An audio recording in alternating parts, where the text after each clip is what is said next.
Ikaw ba ay nababalisa at may takot o nakararamdam ng awa at lungkot sa tuwing pinagmamasdan ng isang mahal sa buhay na dumaranas ng sakit o karamdaman?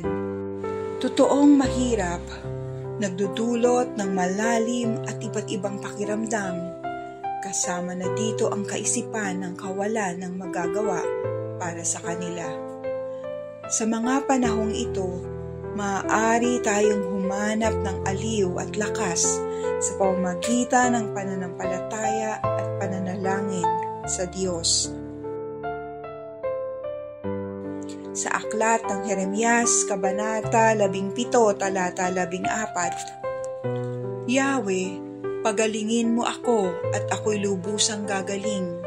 Sagipin mo ako at ako'y ganap na maliligtas. Ikaw ang tangi kong pupurihin. Manalangin tayo. Panginoon, pinupuri ka namin sa kasayahan at sa kalungkutan, sa kakulangan maging sa kasaganaan. Lumalapit kami ng may kababaang loob at inilalapit namin ang mahal namin sa buhay na dumaranas ng karamdaman. Kami ay nananampalataya na ikaw ang dakilang manggagamot at nagtitiwala kami sa iyong kapangyarihan at awa.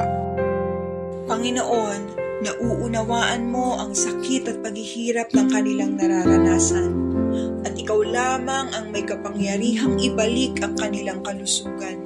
Nananalangin po kami na mapawi ang kanilang nararamdaman at maranasan ang kaginhawahan sa kanilang katawan.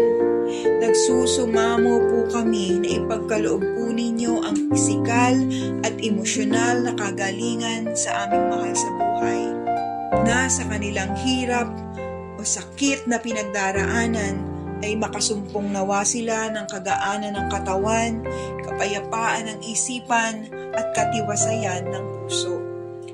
Sino man po sa kanila ang nasa kalinga ng mga doktor, gamitin mo po ang kamay at dunong ng mga doktor na ito na umaasikaso sa kanila upang mabigyan sila ng tamang panlunas at gamot na kinakailangan nila upang gumaling. Ganun din naman po, dalangin namin na matugunan ang pinansyal na kakailanganin sa ospital, sa doktor, gamot at pang-araw-araw na gastusin. Pagpalain mo rin po ang mga taong ginagamit mo upang matugunan ang lahat ng aming pangangailangan. Habang hinihintay namin ang iyong pagpapagaling, Panginoon, pagkalooban mo po kami ng pagtitiis at pagtatiyaga. Patatagin mo po ang aming pananampalataya. Tulungan mo kaming manatiling matatag, matagpuan ang kapayapaan sa iyong presensya. Aliwin mo po ang aming mga puso at isipan at ipaalala mo sa amin ang iyong mga pangako. Huwag mo po kaming hayaang sakupin ng takot, bagkus magtiwala sa iyong perpektong plano. Hinihiling din po namin ang iyong biyaya para sa buong pamilya namin. Ang karamdaman ay hindi lamang nakakaapekto sa individual, kundi sa lahat ng nagmamahal sa kanila. Bigyan mo kami ng lakas upang suportahan at palakasin ang isa't isa. Magsalita ng mga salitang may buhay at pag-asa at pasanin ang mga pasanin ng bawat isa ng may pagmamalasakit at biyaya. Panginoon, nanalangin kami para sa mabilis na paggaling at ganap na panunumbalik ng kalusugan. Naway ang panahon ng karamdaman na ito ay maglapit sa amin sa inyo. Palalimin ang aming pananampalataya at pag-asa sa iyong kabutihan.